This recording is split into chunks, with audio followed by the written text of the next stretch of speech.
അങ്ങ് ഉള്ളാളം മുതൽ ഭീമാപ്പള്ളി വരെ കേരളത്തിന്റെ ഓരങ്ങളിൽ കിടക്കുന്ന ജാറങ്ങളുടെ എണ്ണം എത്രയാ? എല്ലായിടത്തും ഭണ്ഡാരപ്പെട്ടികളുണ്ട്. ഞാൻ പറയാറുണ്ട്, ഇപ്പൊ ഈ മലപ്പുറത്ത് ഏറ്റവും കൂടുതലുള്ളത് ഒമാനൂർ ശുഹദാക്കളുടെ പെട്ടിയാ.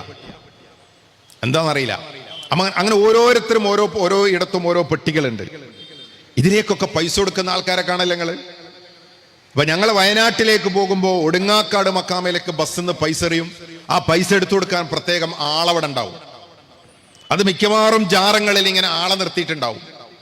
ഞാൻ ചോദിക്കാറുണ്ട്, നിങ്ങൾ എന്തിനാണ് ഈ പണം ഇടുന്നത്?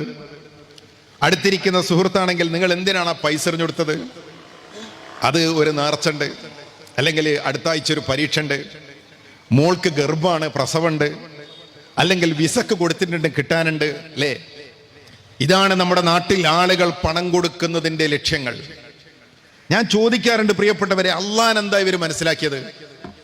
അള്ളാഹുവിനെ മനസ്സിലാക്കിയത് എങ്ങനെയാണ്? ഇങ്ങനെ പൈസ കൊണ്ട് കൊടുത്തിട്ട് പരീക്ഷ ജയിപ്പിക്കാനും രോഗം മാറ്റുവാനും പ്രസവം എളുപ്പമാക്കാനും വിസ ലഭ്യമാക്കാനും കൈക്കൂലി കൊടുക്കുന്ന വ്യക്തിത്വമായിട്ടോ? അങ്ങനെ ഒരു ഏർപ്പാട് ഇസ്ലാമിലുണ്ടോ? ഇസ്ലാമിലെ നേർച്ചുണ്ട്. ഇസ്ലാമിലെ നേർച്ചെന്താ? ഒരു പുണ്യകർമ്മത്തെ നിർബന്ധമാക്കി നിശ്ചയിക്കുക. അത് ജാറങ്ങളിൽ പോയിട്ട് പൈസ ഇടലൊന്നുമല്ല.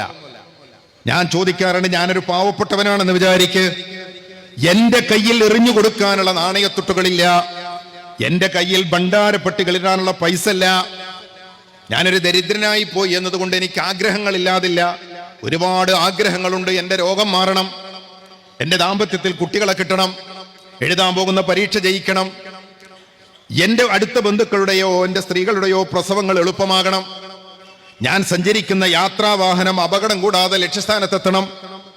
കൊടുക്കാൻ പണമില്ലാത്തതിന്റെ പേരില്, എറിഞ്ഞു കൊടുക്കാൻ നാണയത്തുട്ടില്ലാത്തതിന്റെ പേരില് എന്റെ രോഗം മാറ്റിത്തരില്ലേ പടച്ചോൻ? ഞാൻ എഴുതാൻ പോകുന്ന പരീക്ഷ ജയിപ്പിക്കില്ലേ പടച്ചോൻ? എനിക്ക് വന്ന അസുഖം മാറ്റിത്തരില്ലേ പടച്ചോൻ? ഭണ്ഡാരപ്പെട്ടികളിൽ പൈസ ഇടുന്നവന്റെ മാത്രം രോഗം മാറ്റുന്ന ഒരു പടച്ചോൻ ലോകത്തുണ്ടോ? നേർച്ചക്കുറ്റികളിൽ നാണയത്തുട്ടിട്ടാൽ മാത്രം പരീക്ഷ ജയിപ്പിക്കുന്ന ഒരു പടച്ചോൻ ലോകത്തുണ്ടോ? പ്രിയപ്പെട്ടവരെ, അത് പരിചയപ്പെടുത്തിയത് ചൂഷകവർഗമാണ്. അങ്ങനൊരു പടച്ചോൻ ലോകത്തില്ല. പണം കൊടുത്താൽ മാത്രം നിങ്ങളുടെ രോഗം മാറ്റുന്ന, പൈസ കൊടുത്താൽ മാത്രം നിങ്ങളുടെ ഉദ്ദേശ ലക്ഷ്യങ്ങൾ പൂർത്തീകരിക്കുന്ന ഒരു പടച്ചോൻ ലോകത്തില്ല. അള്ളാഹുവിനെ ഖുർആൻ ഏറ്റവും കൂടുതൽ പരിചയപ്പെടുത്തിയത് അർ-റഹ്മാൻ, അവൻ പരമകാരുണികനാണ് എന്നാണ്. നിങ്ങൾ അള്ളാഹ് ഉണ്ട് എന്ന് പറഞ്ഞാലും ഇല്ല എന്ന് പറഞ്ഞാലും, നിങ്ങൾ ദാനം കൊടുത്താലും ദാനം കൊടുത്തിട്ടില്ലെങ്കിലും, നിങ്ങൾ നേർച്ചക്കുറ്റിയിൽ പൈസ ഇട്ടാലും പൈസ ഇട്ടിട്ടില്ലെങ്കിലും, അവൻ പരമകാരുണികനാണ്. അവൻ നിങ്ങളോട് ദയയുള്ളവനാണ്. ഒരു ദിവസം 25,920 പ്രാവശ്യം നിങ്ങൾ ശ്വസിക്കുന്ന വായു ഈ പ്രപഞ്ചത്തിൽ നിങ്ങൾക്ക് വേണ്ടി സംവിധാനിച്ചത് അവനാണ്. ആ പടച്ചവന് പൈസ കൊടുത്ത് പ്രീതിപ്പെടുത്താൻ നോക്കണ്ട. ഇങ്ങനെ ഒരു ഏർപ്പാട് ഹബീബായ റസൂലുള്ളാഹി സ്വല്ലല്ലാഹു അലൈഹി വസല്ലം പഠിപ്പിച്ചതല്ല. ഒരൊറ്റ സഹാബികളും ജാറങ്ങളിലോ മക്കാമകളിലോ പൈസ ഇടുന്ന ഏർപ്പാട് പഠിപ്പിച്ചിട്ടില്ല. ഇത് ചൂഷണമാണ്. ഏകദൈവ വിശ്വാസത്തിൽ നിന്ന് വ്യതിചലിച്ചാൽ വിശുദ്ധ ഖുർആൻ പറഞ്ഞതുപോലെ ആരെങ്കിലും അള്ളാഹുവിന് പുറമെയുള്ള ആളുകൾ എന്റെ രോഗം മാറ്റുമെന്നോ എന്റെ ദുരിതം നീക്കുവാനോ എന്റെ പ്രയാസം മാറ്റുവാനോ അവരൊക്കെ ഇടപെടുമെന്ന് വിശ്വസിക്കുന്നവർ അവൻ ആകാശത്തിൽ നിന്ന് വീണവനെ പോലെയാണ്. അവനെ കാറ്റ് വഹിച്ചു കൊണ്ടുപോകും, പക്ഷി റാഞ്ചിക്കൊണ്ടുപോകും. എവിടെയാ പോയി വീഴാന്ന് പറയാൻ പറ്റൂല. ഏത് സാമിന്റെ അടുത്താ, ഏത് കരിസ്മാറ്റിക് ധ്യാന കേന്ദ്രത്തിലാ, ഏത് ജാറത്തിലാ, ഏത് തങ്ങളെടുത്താ, ഏത് ബീവിന്റെ അടുത്താ, ഏത് നഗ്നപൂജക്കാണ് ചെന്ന് പെടേണ്ടി വരിക എന്ന് പറയാൻ പറ്റൂല. അതുകൊണ്ട് പ്രിയപ്പെട്ടവരെ, നഗ്നപൂജക്ക് ഒരു പെണ്ണ് തയ്യാറാകുന്നുണ്ടെങ്കിൽ അവൾ അന്ധവിശ്വാസിയാണ്.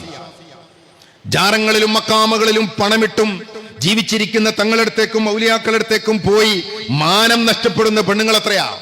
സ്വർണവും പണവും നഷ്ടപ്പെടുന്നവരെത്രയാ? ഇഷ്ടം പോലെ ഉണ്ട് നമ്മുടെ നാട്ടിൽ. എണ്ണിയാൽ തീരാത്തത്ര ചൂഷണങ്ങൾ നമ്മുടെ നാട്ടിൽ ഇപ്പോഴും നടക്കുന്നുണ്ട്. കാരണം വിശ്വാസത്തിന്റെ മേഖലയിൽ അവർ അള്ളാഹുവിൽ നിന്ന് പിടുത്തം വിട്ടവരാണ്. നോക്കൂ നിങ്ങൾ, നമ്മളെ സംബന്ധിച്ചിടത്തോളം ലാ ഇലാഹ ഇല്ലല്ലാഹ് പറയുന്നവന്റെ വിശ്വാസം, എനിക്കൊരു തലവേദന വന്നു, എനിക്കൊരു ദുരിതം വന്നു, എനിക്കൊരു പ്രയാസം വന്നു, ഓരോ 5 വഖത്ത് നമസ്കാര ശേഷവും ഞാൻ പറയുന്നത് അല്ലാഹുമ്മ ലാ മാനിഅ ലിമാ അഅതൈത, പടച്ചവനെ നീ തന്ന പ്രയാസം, നീ തന്ന ദുരിതം നീക്കാൻ ആരുമില്ല, നീ തന്ന സുഖം മാറ്റാൻ ആരുമില്ല. വലാ മുഅ്തിയ ലിമാ മനഅത, നീ തന്നത് തടയുവാനോ നീ തടഞ്ഞു വെച്ചത് നൽകാനോ ലോകത്താരുമില്ല.